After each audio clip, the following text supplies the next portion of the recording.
Aç yavaş yavaş. Aha. Mamam demişti belə deyansan sənə tez alarlar. Salam mənim canlarım. Icon Stocks'a xoş gəlmisiniz. Aç. Aha. Bak. Bir də yıxılım tam olsun. Koy.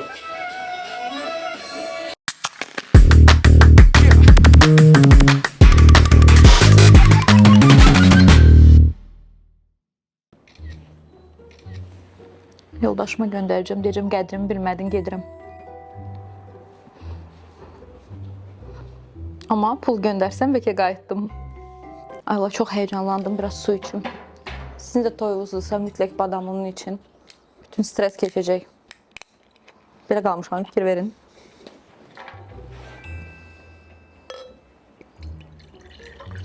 Mənə biraz kompliment eləyin də, nə gözəl gəlinsən, nə qəşəng gəlinli idi. Nə? Ne sakit gəlirsən. Çox sakitəm. Hər evə belə bir gəlin lazımdır. Təsdiqləmədiniz elə bil. Rəvan, buradan da çıxırıq, gedirik səndən. McDonald's-a getməyə ehtiyac yoxdur. Bolt Food'dan sifariş verəcəm McDonald's, gedirik çəkilişə. O çəkilləri belə burgerlə falan gəlinliyi məncə yaraşar. Sən nə fikirləşsən Ətəc? 100% mən də gələcəm. Amma yeməyə. Yeməyə. Allah oruclarımızı qəbul eləsin. Amin. Bəlkə bir təzədən toy elin, bütün blogerləri çağırım. Məşhur olum biraz da. Görürsən blogerlər nə qədər pul yazar mənim toyuma. Sonra bir dənə də buraxılış çəkərəm. O Ayşə şükür eləmişdi kim nə qədər yazıb. Mən də doğrudan da indiki ağlım olsaydı bir dənə video çəkərdim belə. Kim nə qədər pul yazdırıb. Baxmayalım. Allah böyürüm tutdu. Ne qəşəng çəkirsən sən. Bax.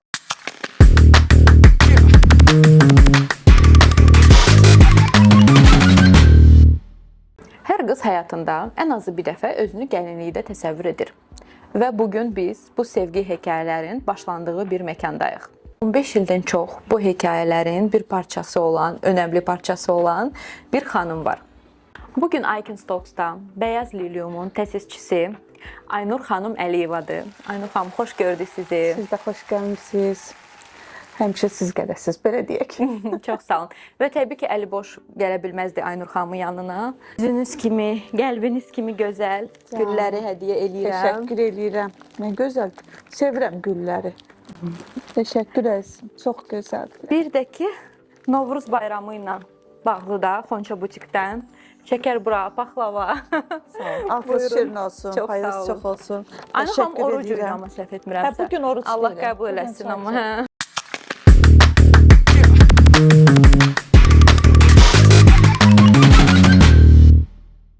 Aynur xanım, siz yolunuzu fortepiano müəlliməsi kimi başlamısınız. Bəli. Necə oldu ki, siz anladınız ki, olduğunuz yerdə deyilsiniz? Əslində mən fortepiano müəlliməsi valideynlərimin istəyindən olmuşdum. Sonra biz Bakıya köçəndən sonra mən özümə söz verdim ki, mən heç bir məktəbdə müəllimə işləməyəcəm. Çünki sevmirdim. Nə yalan deyim, mənim ən böyük arzum tarix müəlliməsi olmaq idi. Nəsə qismət olmamışdı. Sonra bir gün qismət oldu ki, mənə bir əmim qızı səhv vurdu ki, bəs bir qohum dostumuz var. Onların mağazasına işçiyə ehtiyac var. Mən də dedim, ay nə gəlinlik, nə mən. Bu neçə il qabağı idi? Bu hardasa mən sizə danışıram 16-17-ci ildən öncə. Hətta 17 il olar. Nəsə dedi ki, bir yoxlayaq da. Nəsə getdim. Elə o gün bugün. Hardasa bir 4 il, 5 il, yox 4 il onlarla birlikdə çalışdım. Sonra isə özəl olaraq öz şəxsi biznesimizi qurduq. Çox şükür bu günümüzə artıq. Amma Bəyaz Lilium brendi artıq 5-ci ildir ki, Azərbaycanda fəaliyyət göstərir. Ondan öncə başqa ad altında fəaliyyət göstərirdi.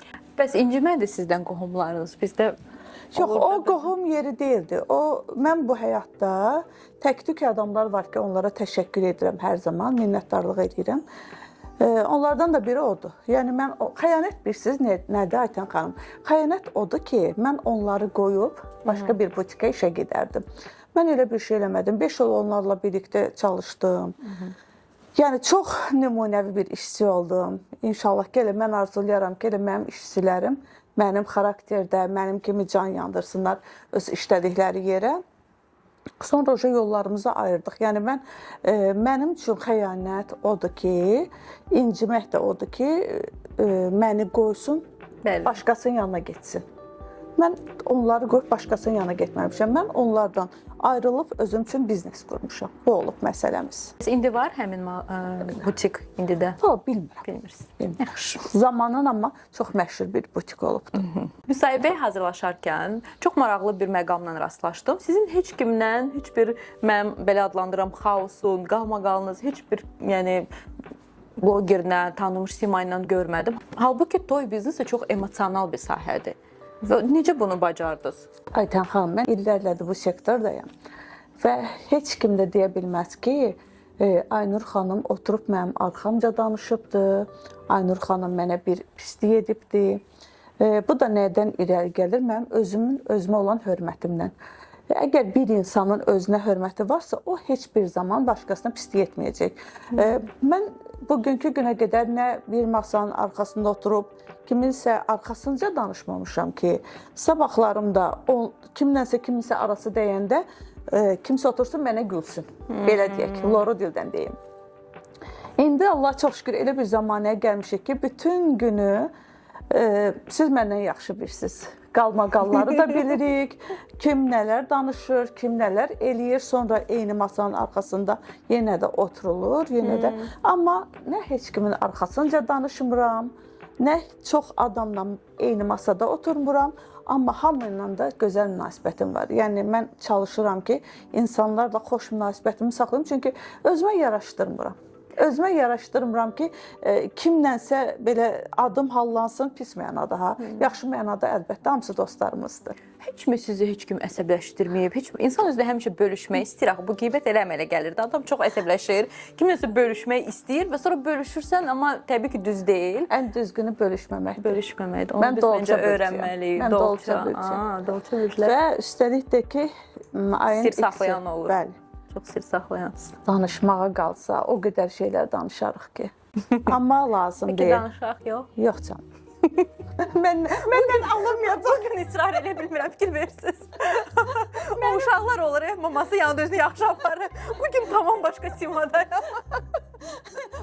Bugün fərqli Aytəni görürük. Bəli, mən digər üzümü görəcəksiniz bugün. Ay Allah. Suallarım da o qədər safdı ki, bugün fikir verirsiniz.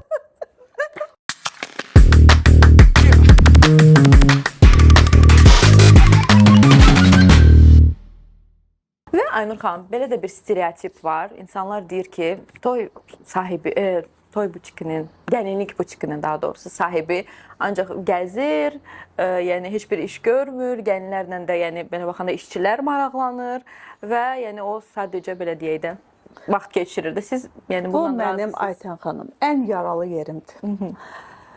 Mənim şəxsi səhifəmdə dostlar, qohumlar, yaxın adamlar çoxdur. Siz inanırsınız, dəfələrlə mən bu çəkilişlərə xaricə gedəndə hamısı, çoxsu elə bilir ki, biz getdik, oturduq, istirahət elədik, ay belə dəyişət. Başa düşmürlər ki, mən o səyahətə sırf işimlə əlaqəli getmişəm da. Ay bəxtəvərə bax, görsən, üz-üzmə ha, neçə dəfələrdən olub ki, yenə istirahətdəsən, yenə getmisən, hə? Nə deyim, yəni insan əgər mənim yerimə olsa, bir dəfə hətta bir dənə status paylaşdım şəxsi profilimdə ki, yəni keşkə siz də mənim kimi istirahət eləyərdiniz. Yəni o bir sahibkar olmaq, bir sahibkar xanım olmaq o qədər çətindir ki. Və üstəlik indiki zamanədə indi bu qədər rəqabət olan bir devirdə də, yəni indi o qədər sən öndə, yəni əgər bu qədər işlər görmüsənsə, bu qədər level yüksəltmisənsə, sən artıq bundan sonra da o qədər işləməlisən ki, sən qurduğun bir necə deyim, biznes var da. Bu biznesin qurulmasında mən nə qədər əziyyət çəkmişəmsə, bunu bir Allah bilir, bir özüm bilirəm. Qıraqdakı heç vaxt onu bilə bilməz. Yəni bu biznesi qorumaqdan ötürü biz dayanmadan çəkilişlər edirik və onu da vurğulamalıyam ki, hərdən özümlə fəxr edirəm. Niyə görə? Çünki hər zaman ilkləri edirəm. Hərdən də paylaşıram ki, ilklər Bəyaz Lilyuma aiddir. Yəni bu qədər ilkləri eləyən bir xanım olaraq o söz mənə deyiləndə o qədər xətrimə dəyir ki, çünki mən il boyu bəlkə də bir həftə özümə vaxt ayıraram, yox ya ayırmaram. O vaxt ayırdığım müddətdə belə mən işləyirəm. Yəni həmin dövrdə belə mən dayanmadan telefonlarda qalıram.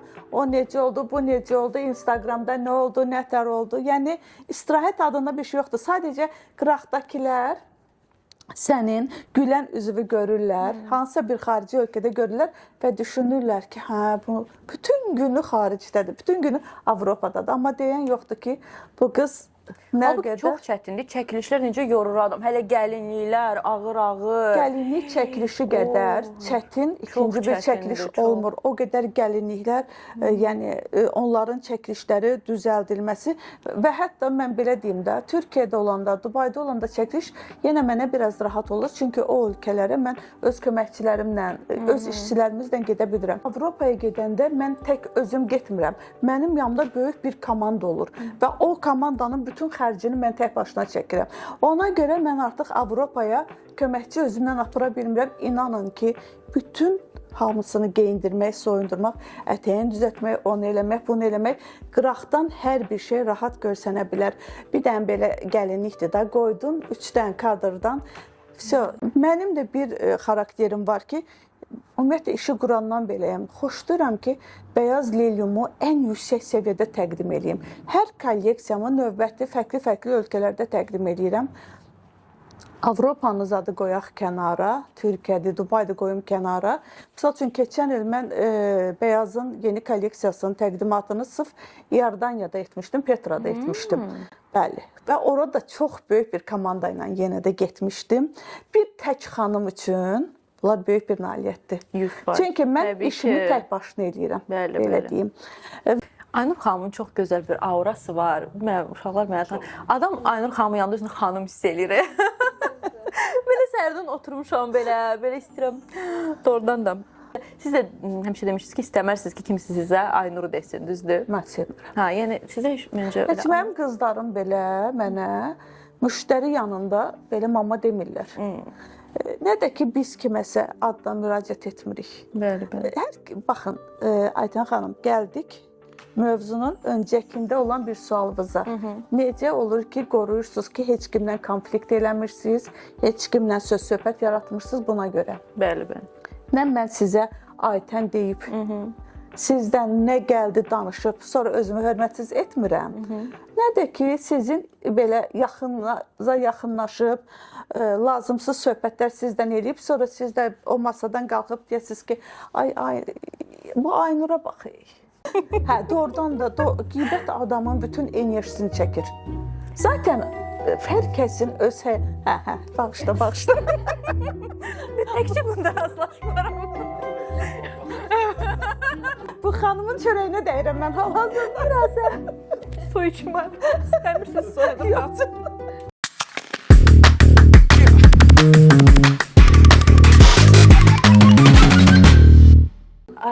Aynur xanım, bəs butikdən gəlinliklər hardan gətirilir sizdən?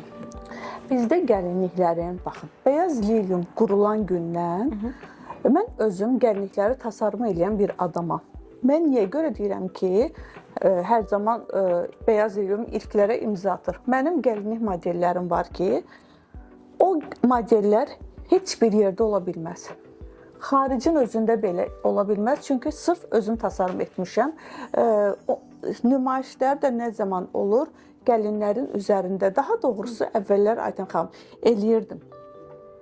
Keçən son kolleksiyalarımı, tasarım gəlinliklərimin təqdimatını eləyirdim. Amma 2 ildə artıq təqdimatı yığışdırmışam. Nəyə görə? Çünki düşünün ki, mən bir gəlinliyi düşünmək üçün neçə gün zaman ayırırdım, neçə vaxt hətta. Bəzən mən gecələr otururam, belə tavana baxaraq düşünürəm ki, bu model belə, bu model belə. Nəsə, bu çətin bir sənətdir.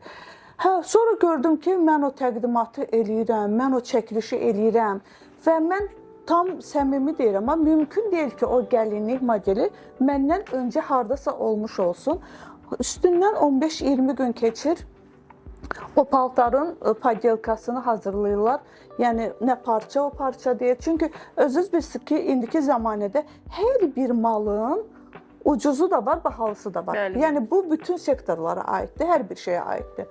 Mən əziyyət çəkim, o qiymətə paltar hazırlatdırım və onun təqdimatına böyük bir summa ayırım. Hər hansı bir xarici ölkədə çox bahalı bir proyekt eləyim. Üstündən 15-20 gün keçir, baxıram ki, paltarın podelkasını gətiriblər və o da sözün düzü heç mənə xoş olmadı. Yəni mənim müştərilərimə də xoş olmadı.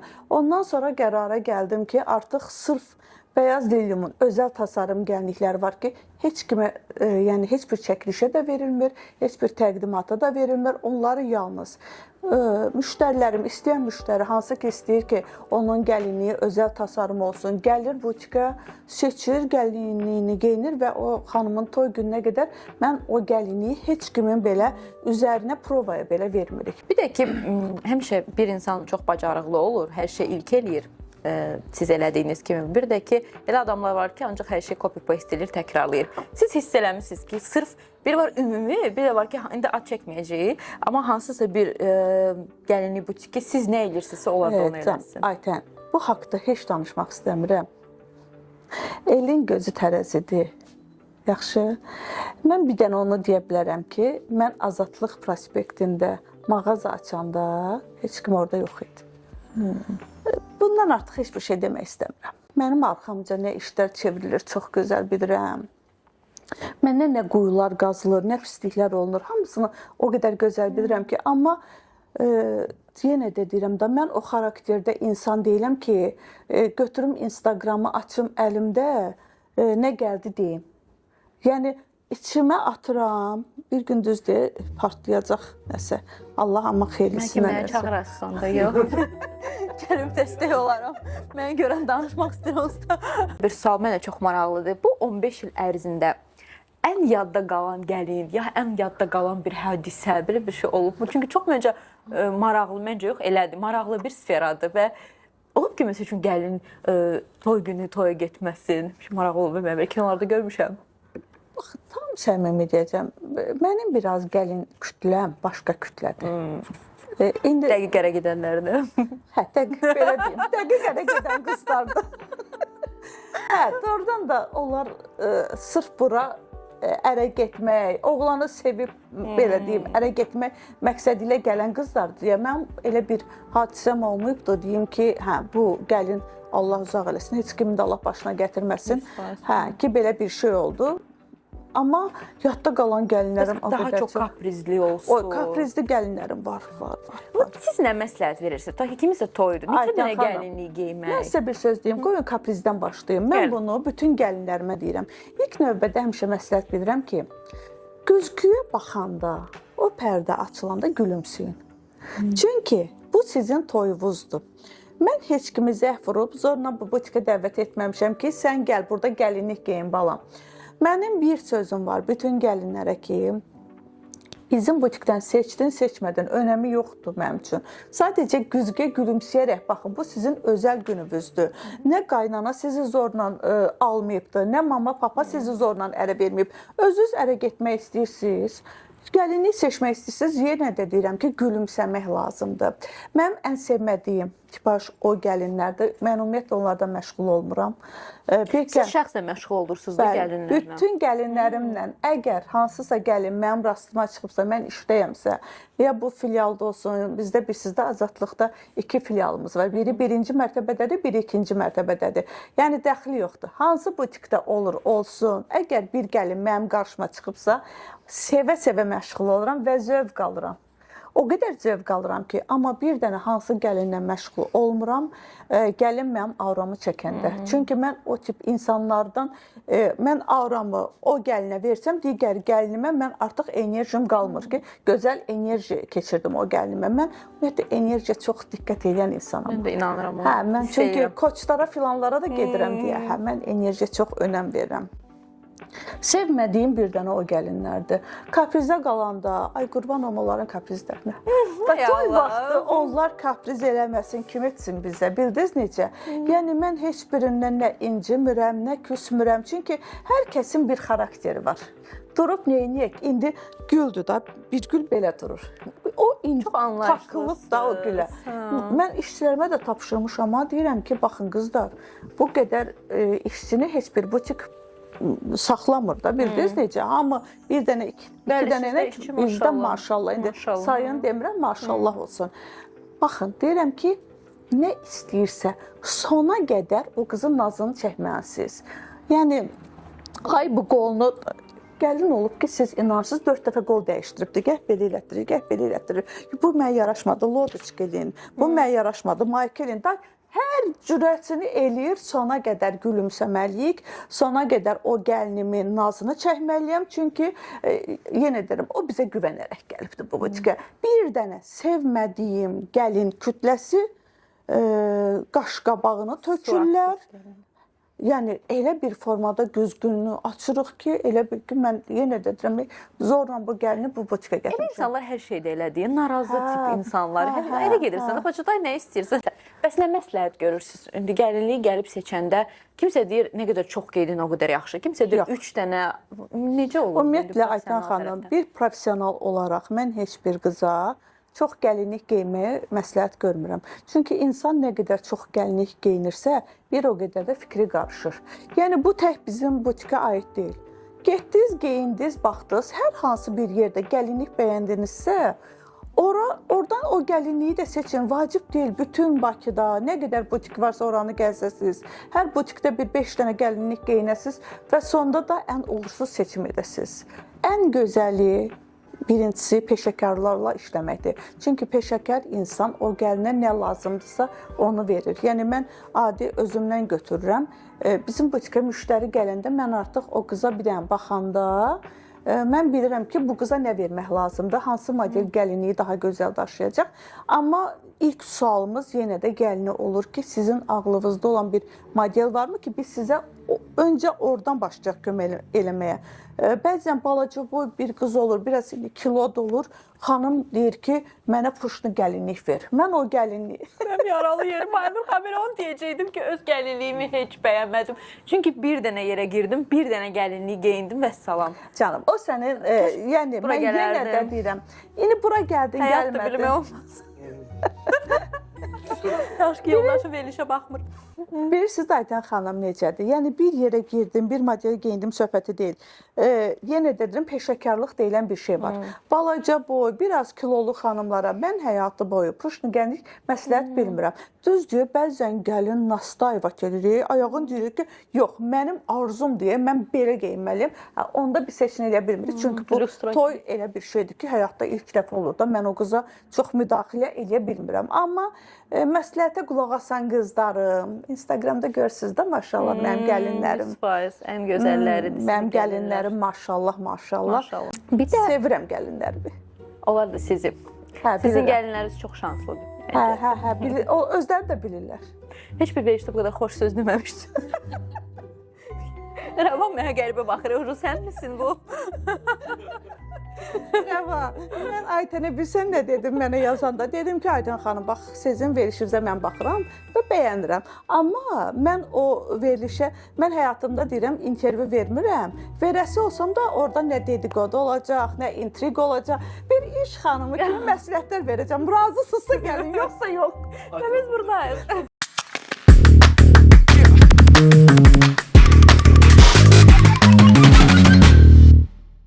Aynur xanım, sizlə kiçik bir oyun oynamaq istəyirəm. Amma bu qalmaqalsız bir oyundur. İlk dəfə Aikin Talks'da. Deməli, toy stereotipləri adlandırılır bu oyun. Mən sizə cümlə oxuyuram. Siz də deyirsiniz, razısınız bundan, yoxsa razı deyilsiniz. Toyda gəlinin rəfiqəsi ağ geyinəndə. Razı deyiləm. Mən xoşlamıram. Bir gəlin mən ağ paltarda xoşlayıram olsun. Yəni, bu mənim fikrimdir. Bəlkə də gözəl ola bilər, eləyər, amma mən xoşlamıram. Gəlinlik mütləq bahalı olmalıdır. Yox, elə bir mütləq yoxdur. Mən sizə bir söz deyim. Bəzi qız olub ki, o qədər bahalı gəlinlik götürüb ki, heç o gəlinliyi daşıya bilməyib. Yəni, insan özünün şarmı olmalıdır. O şarm da nəydən irəli gəlir? Peşəkardan işləməkdən. Gözəl məsləhətlərə qulaq asan gəlinlər, dəxli yoxdur, bahalı gəlinlik geyindi və yaxud da ki, öncəki kolleksiya gəlinlik geyindi. Biz onu ən yüksək səviyyədə təqdimat edirik. Amma bir gəlin sözə qulaq asmırsa, orada artıq mən nə deyim? Növbəti sual. Qaynana gəlinlik seçimində iştirak edəndə. Mən 17 ilin bir mütəxəssisi olaraq gəlinlik seçimində qızın yanında qaynanasını və anasını görmək istəyirəm. İstəyirsiniz? Bəli. Bacı və baldız ikinci plandır. Yəni onlar da gələ bilərlər də, onlar da vacib personadır. Amma o demək deyil ki, qaynana gəlsin, qızın da burnundan töysün, birdən gəlinlik götürəcəklər, qızın başına oynaşsınlar. Yox. Sadəcə məsləhətli don deyir, geniş olar. Mən xoşlayıram, mən nə yalan deyim. Mən xoşlayıram ki, qaynana gəlsin, maması gəlsin.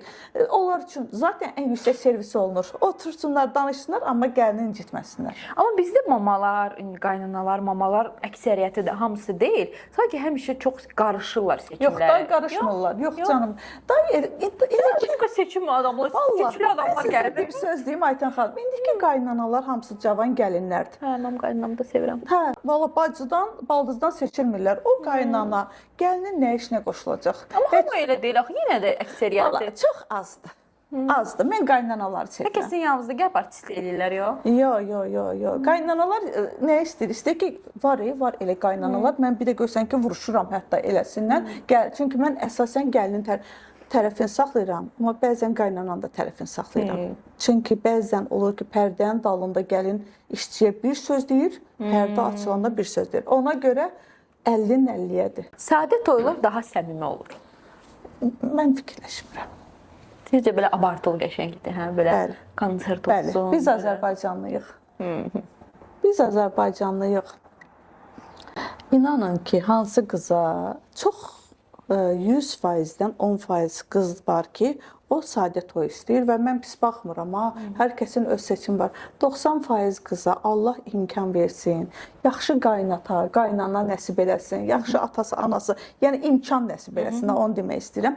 Arzuladıqları toy eləsinlər. Çünki Azərbaycanda bütün gəlinlər arzulayır ki, çox möhtəşəm toylar olsun. Bir də ki, Ayten xanım, sadənin özünün də bahalıları var, ha? Bəli. Yəni, ən bahalı bir toy sadə olan toylardır. Onun dekoru, müğənnisi, yəni sadə o demək deyil ki, gedib elə bir dənə, nə bilim, otluqda toy eləyəsən. Sadənin dekorasiyasına elə nə qədər pullar gedir. Düzdür. Budur. Bugün hər şeydən razıyam Ayten. Biraz duruşun olsun, biraz xasiyyətin olsun, biraz hörmətin olsun. Neyse, bugün olmaz. O bugün olar var, bugün olmaz. Yaltaq kommentlərini qəbul edirəm bugün. Heç biri xətrimə dəyməyəcək. Toydan sonra mütləq bal ayına getmək lazımdır harasa. Mütləq deyilən bir şey yoxdur. İmkan varsa getsinlər. Rayona belə də, yəni. Hə, niyə də yox. Bu, onların bir-birinə qarşı olan özəl bir günləridir də, balam. İndi getməyib nə vaxt gedəcəklər? Düzdür. Getməlidirlər. Yəni, fərqi yoxdur. Avropaya getdilər, nə bilim mən Maldivə getdilər və yaxud da ki, Qəbələyə getdilər. Əsas odur ki, birlikdə gözəl gün keçirsinlər. Çünki bizdə biraz bilsiz Ayten xanım nə yaranıbdır. Biz elə bir vəziyyətə gəlmişik ki, siz diqqət eləmisiniz, ancaq deyirik ki, qızlar güclü olsun, qızlar güclü olsun, qızlar güclü olsun. Ay balam, oğlanlar hamıdan çox güclü olsun, xanımına dəyər versin. O xanıma özəl olduğunu hiss elətdirsin ki, bu xanım da bunun qulluğunda elə dursun. Ona görə balayı mütləqdir. Məncə bu sözdən sonra hamı getməlidir, 100%. Getsinlər. Allah təki imkan da versin, burasını da deyək. Qəbələyə belə getmək özü bir dəqiqə böyük bir masraf olub. Hə, valla bu dəqiqə rayonlar da bahadır. Nəzərə alın, uşaqları göndərsinlər balayına. Başqa lacımız yoxdur. Dəstək olursunuz uşaqlarınıza? Mənim qızımın biri iş adamıdır. O mənə dəstək olur. Hə, Allah ondan razı olsun. Valla tam səmimi deyirəm, o mənə dəstək olur. Digər qızım da bütün biznesləri o idarə edir deyə. Ailəli bir dənə qızınız? Yox, ikisi də. İkisi də ailədə. Bəli. Yəni mənə artıq onlar dəstək olur. Mən onlara dəstək almama ehtiyac yoxdur. Çox şükür bu günümüzə. Yəni onların mənə ehtiyac yoxdur, çox şükür. Çox şükür. Əsas da ki, ərləri dəstək olsun onlara. Mən niyə dəstək olum? Bəli. Necə qız vermişəm onlara. Və sonuncu sual. Mənim ən sevdiyim sual. Qohumlar sənərə gedəndə paxıllıq çəkir. Sırf qohumlar. Qohumlarda da var, dostlarda da var. Doğrudan. Hə, mən sizə bir dənə burada misal çəkəcəm. Bir dəfə bir qız gəlmişdi Buçkaya, gəlinlik seçirdi. Yanında da bir xanım. Gəlin o qədər bəyənmişdi ki, gəlinliyi və seçmək üzrə idi. Beh qoymaq üzrə idi. O padruqa o qədər o gəlinliyi pislədi ki, Qızın tamam gözündən saldı. Mən uca day burada partlayırdım boğazımı. Mən özdə də gözsüz müdaxilə eləyirəm, amma mən də biraz sakit duran adam deyiləm. Nəsə, qız seçmədi, gəlinliyi çıxdı, getdi. Siz inanırsınız Ayten xanım, üstündən 2 gün sonra bir də gördüm ki, o qız qayıdıbdı, padruqa. Biz də deyirik ki, yəqin padruqasına görə Behzad gətirib də. 2 gün sonra qayıtsıb, nə olsa yaxşıdır ki, mən o gəlinliyi seçmək istəyəm öz toyuma. Yəni belə bir şeylər də var. Bunlar real olan bir şeylərdir. Ona görə deyirəm ki, yəni Sonra mənə fit etdi, ismi bir şey çox eləməzdim. Bu şəxsən bizim butikimizdə olmuş bir hadisədir. Mən də o paltarı düzdür verməmişəm o qıza. Ay da vermədiniz. Oyda. Yox, niyə verirəm ki? Məndə də Elə bir seriala baxıram. Qıza heç nə olmur, elə sevinirəm. qızlarım da deyir ki, mənim mamamın hərdə tutması tutur. Doğrudan mənim də. Ədalətlisiniz də. Həyatda ən sevdiyim cəhətim ədalətli olmağımdır. Mən o gəlinliyi çox qıza da vermədim. Dedim ki, siz qapıdan çıxandan 1 saat sonra paltar yazıldı, amma yazılıb eləməmişdi. Gəlinlik hələ bir 2 aya. Və 2 aya bilmirəm, bitər o gəlinlik yazıldı, yazılmadı. Çünki o qızın istəyi var idi o gəlinliyə. Yəni vermədim, ona da getdi. Hələ biraz da sifət elədim, amma heç nə demədim.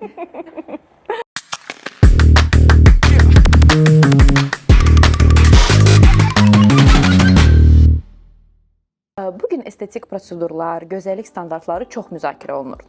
Bu mövzu ilə bağlı bəs sizin fikriniz necədir?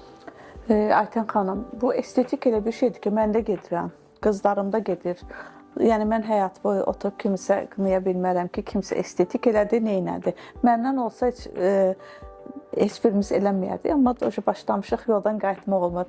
Amma estetikin də dozası var da. Yəni bəzən o qədər abartı eləyirlər ki, estetikə. İnsan baxanda belə çox baxmaq istəmirsən də, yorulursan o xanımın üzünə baxanda.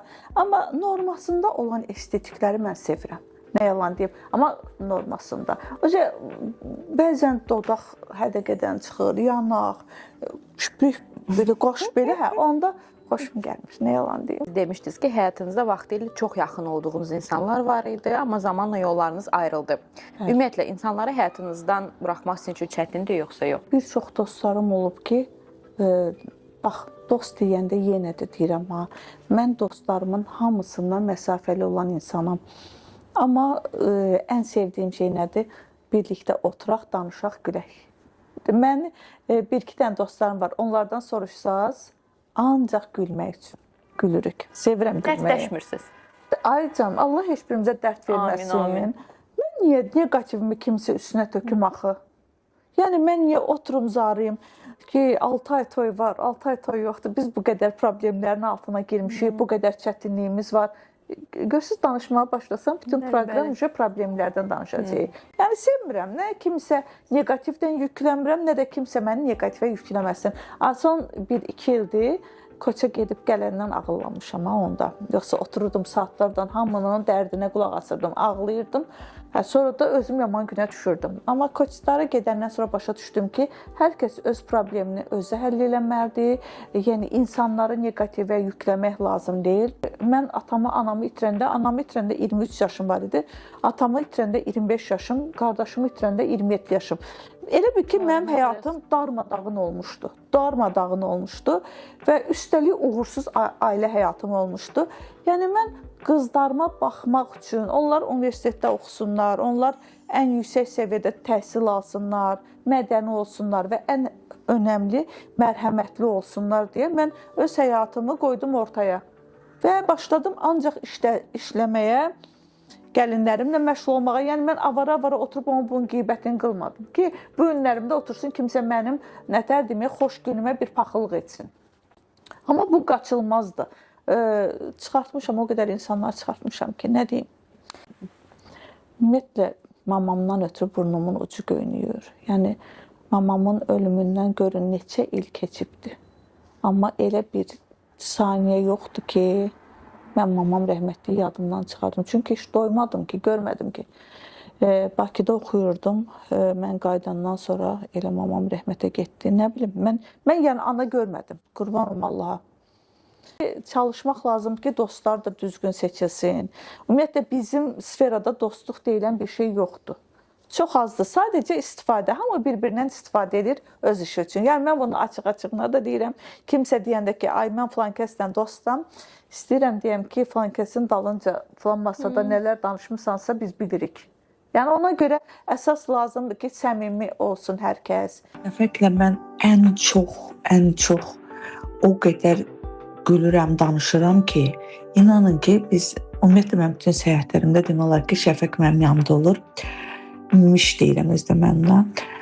Heç ciddi oturduğumuz halda belə bəzən elə bir hallar olur ki, orada başlayır bir dənə Şəfəq komediya yaratmağa. Yəni gülməkdən özümüzü saxlaya bilmirik də. Yəni mən o qızdan bir yerdə olanda sanki orada nəsə gülməli bir partlayış olmalıdır da. Çünki biz vurğuladığım kimi xoşlanmıram mən oturum kimsə nətər dalınca danışaq və ya da kiminsə pisliyinə bir nəsə plan quraq. Bizimki ancaq gülməkdə, danışmaqda çox şükür bu günümüzə.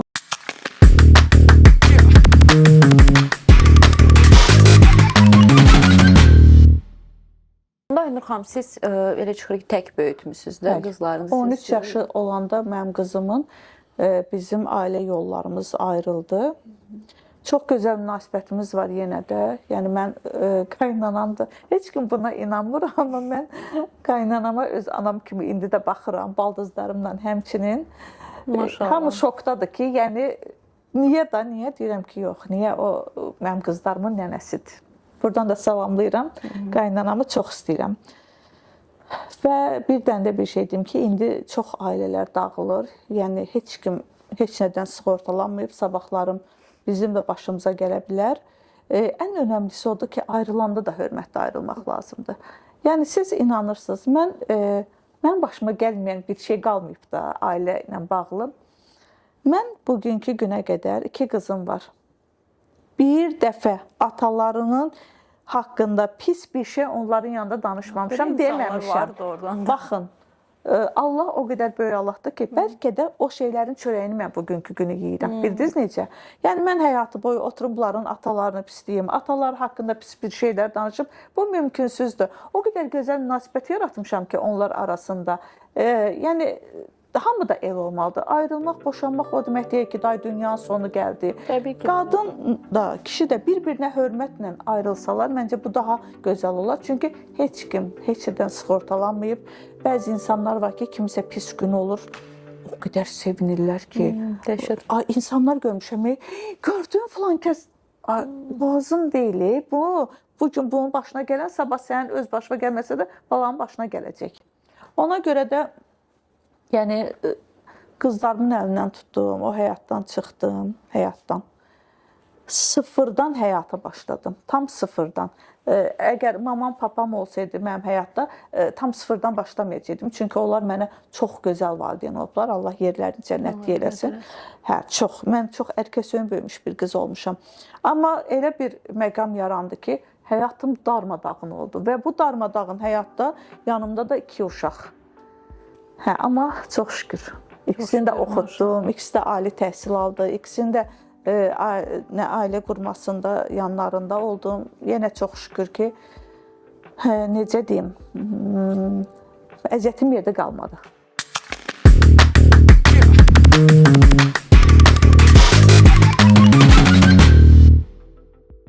Bəs Aynur xanım, sizcə hal-hazırda boşanmalar çoxdur da, nəyə görədir sizcə ən çox? Boşanmalar çoxdur. Allah qorusun bütün evladlarımızı. Ayten xanım, mənə görə bilirsiniz niyə görədir?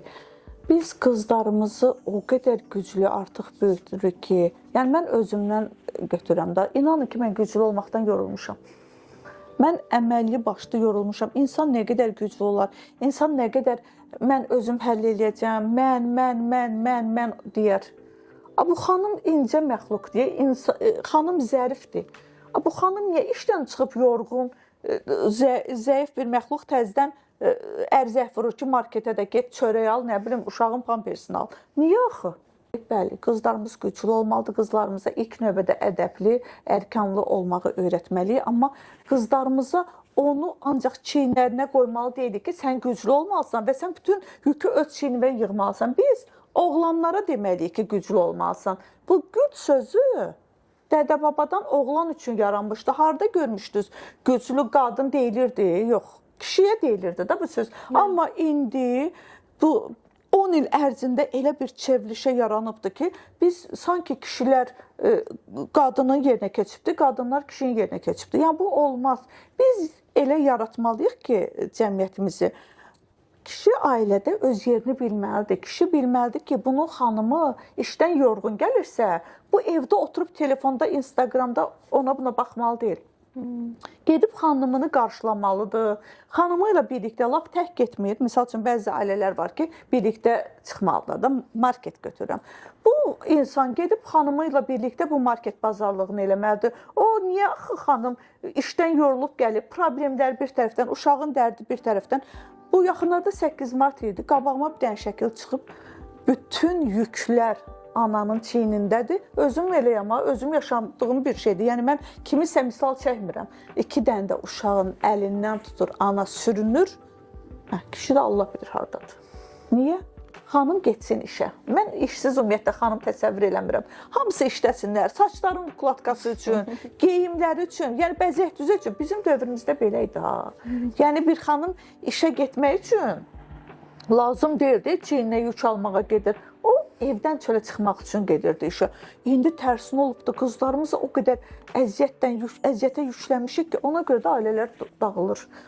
Sabahki gün xanım fikirləşir ki, əgər mən bir evi özüm idarə edirəmsə, mən əgər uşaqlarıma özüm baxıramsa, uşağın tədris pullarını özüm ödəyirəmsə, onda bu kişini mən neynirəm və belə olur, ailələrdə dağılmalar başlayır. Bunun ən böyük günahkarı bizim cəmiyyətdir. Biz əksinə elə eləməliyik ki, bizim oğlanlarımız evlənəndə artıq məsuliyyət alsınlar çiyinlərinə. Evlənmək o demək deyil ki, elə ata-ana toy elədi, evləri də var, 2 otaqlı, 3 otaqlı, qutardı, getdi. Bu uşaq doğulandan sonra bunun nətər deyim, hər şeyi qoydum kənara. Bunun bezi var, bunun yeməyi var. Bunu ata düşünməlidir. Niyə axı ancaq ana düşünür? Ona görə qızlar, bir böyüklərin sözünə qulaq asanda xoşunuza gəlməyə bilər. Mən sizdən razıyam. İndi cəmiyyət başqadır, sizin fikirləriniz başqadır, bizimki başqadır. Bir mamalarınızla bir otur məsləhətləşin ki, bax mama, belə bir şey var. Bunun açıqlaması nədir? Görün mama sizə nə cavab verəcək. Mən inanıram ki, sizin mamalarınız da, analarınız da belə deyək. İndi mənə deyəcəklər ki, mama sözünü işlədir. Sizin analarınız da sizə gözəl məsləhətlər verəcək. Yəni, qızlar, əksinə əl-ələ verməliyik. Cəmiyyətimizi daha gözəl yetişməsində hamımız bir-birimizə dəstək olmalıyıq. Çünki özümüz də çox gözəl bilirik ki, bizim hal-hazırdakı cəmiyyətimiz uçuruma gedir. Yəni biz bunu hamımız bilirik, qəbul etmirik sadəcə. Qəbul edənlər var, mən artıq qəbul edirəm, amma arzulayıram ki, hər kəs əl-ələ versin, cəmiyyətimizi qorusun. Mənim yəni istəyim budur. Aynur xanım, bəs sizin sahədə belə də sıx-sıx siz make-up artistlərinə işləyirsiniz. Çünki gəlinin obrazını tamamlamaq üçün sizin gözəl gəlininizlə bərabər də təbii ki, gözəl bir make-up da istəyir, saç istəyir. Kimləri məsləhət görərsiniz? Yəni Ayten xanım, zaten indi elə zamanıdır ki, Instagramda hər bir şey bəllidir. Kim necə işləyir, kimin müştəri kütləsi necədir. Mən də səhifəmə baxanda ən çox kimlərə gəlinlərim bəzənirsə, onlar zaten bəllidir. Misal üçün, ən çox Sura xanımda, Veci xanımda mənim gəlinlərim çox olur. Sonra Ayka Elnarı çox olur, onlar da gəlinlərim. Səxavət xanım var, Pəri xanım var. Bunların əl işlərini çox bəyənirəm. Gəlinlərim də gedirlər, hər kəs məmnun qalır. Sonra Elnur, Elnurun makyajının yəni gözəlliyi deyiləcək. Filter kimi makyaj eləyir, bir nətərdir, gerçək var. Çoxdur ha, Günəş xanım var, Anar bəy var. Mənim gəlinlərimin getdiyini deyirəm ha. Xəyali xanım var. Yəni bu make-up artistlərə, sonra Günay xanım, Sarı xanım var. İndi kimsə yadımdan çıxacaq, hamısı məndən küsəcək. İnşallah keşke məndən küsməsin. Verilişdir də yadımdan çıxa bilər. Amma ən çox gəlinlərimin müraciət etdiyi insanlar bunlardır. Sonra sonuncu vaxtlarda da Ayva Bütçidir. Orada çox müştərilərim gedirlər. elə yadımdan kimsə çıxsa qızlar məndən küsməyin. Mənim toyumda Yaxşı. sura bəzəmişdi, çox bəyənmişdim. Yəni bir də yoldaşımla toyum olsaydı, yəni bir də gəlinliyi bəyaz lülümlə götürərdim, make-up'a da suranın yanına gedərdim. Zaten mənim gəlinlərimin çox hissəsi Sura xanımın yanına gedir. Buradan salamlayıram Suranı da. Kстати, bax, görürsünüz Azərbaycanda yeganə gəlinlikçilərdən biriyəm ki, mən salon açıram. İnanırsınız ki, bu sualı sizə vermək istəyirdim Bəli. ki, son zamanlar make-up ustaları, kimin ki öz salonu var və Bəli. s. gəlinlik butikləri açılır. Və siz istəyərdiniz? Baxın, salon açaram. Azərbaycanın ən möhtəşəm salonunu işlədərəm. Amma işlətmirəm. Niyə görə? Çünki baxın, burada bir daha da demək istəyirəm ki, mən heç bir dostuma xəyanət etmirəm. Mən gəlinlikdən çörəyimizi qazanırıq, çox şükür bu günümüzə. Salondan açım, salondan da qazanım, onun işinə girim, bunun işinə girim. Mən o şeylərin heç birini etmirəm, Ayten xanım. Baxın, mənim özəlliyim budur. Bildiniz necə? Yoxsa ki, mənə o qədər make-up ustaları yazır ki, Aynur xanım, salon aç, biz sizin yanınıza gələk. Biz sizin yanınıza gələk. Deyirəm ki, yox canım, mən salon işlətməyəcəm. Çünki mənim çevrəmdə dostlarımın çoxsu make-up artistlərdir və sırf onlara görə mən bu işə girmirəm. Amma onların çoxsu bu işə girdi artıq. Bax, Özünüz bu da var. başa Nə deyim? Bir də sonda Aynur xanım, çox sağ olun ki, iştirak elədiniz. Çox xoş idi sizinlə söhbət eləmək. Siz sağ olun ki, gəldiniz. Yəni mən belə deyim də, illərdəndir müsahibə vermirdim. Heç fikrim də yox idi. Niyə fikrim yoxdur? Çünki gözəl qızlarımıza məsləhət veririk, amma onlar o qədər aqressiv qarşılayırlar ki, bizim verdiyimiz məsləhətləri. Mən də həmişə çalışmışam ki, o insanlarla aramdakı pərdə götürülməsin. İnşallah da ki, bundan sonra da olduğu kimi qalar. Amma sizi atqaz eləmədim. Çox sağ olun. Sizə də çox xoş oldu, çox maraqlı oldu. Çoxlu ibrət götürə bilərik bu verilişdən məncə. Xanımlarım da bəstə xaosa qulaq asdınız. Biraz yaxşı məsləhətlərə də qulaq asın.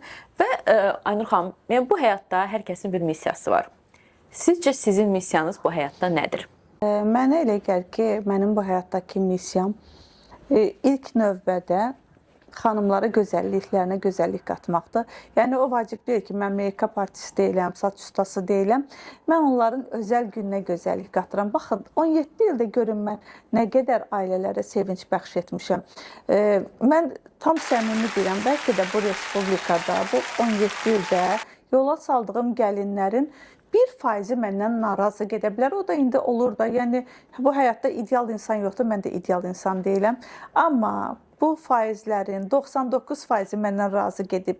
Mən onların həyatına necə ki gözəllik qatmışam, onlar da mənə o qədər gözəl aura bəxş edib gediblər ki, hansı ki onların o yüksək aurasının sayəsində mi deyim, duaların sayəsində bu statusa mı deyib gəlib çıxmışıq.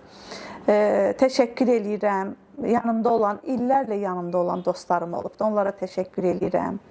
Əzizlərimə təşəkkür eləyirəm və ən əsası da mən hər zaman mənə qiymət verən gəlinlərimə təşəkkür edirəm. Mən o gəlinlərimin sayəsində Aynur xanım olmuşam və bu dəstəyə görəmi deyim, bu sevgiyə görəmi deyim, hər birinizə təşəkkür eləyirəm və hər birinizi sevirəm.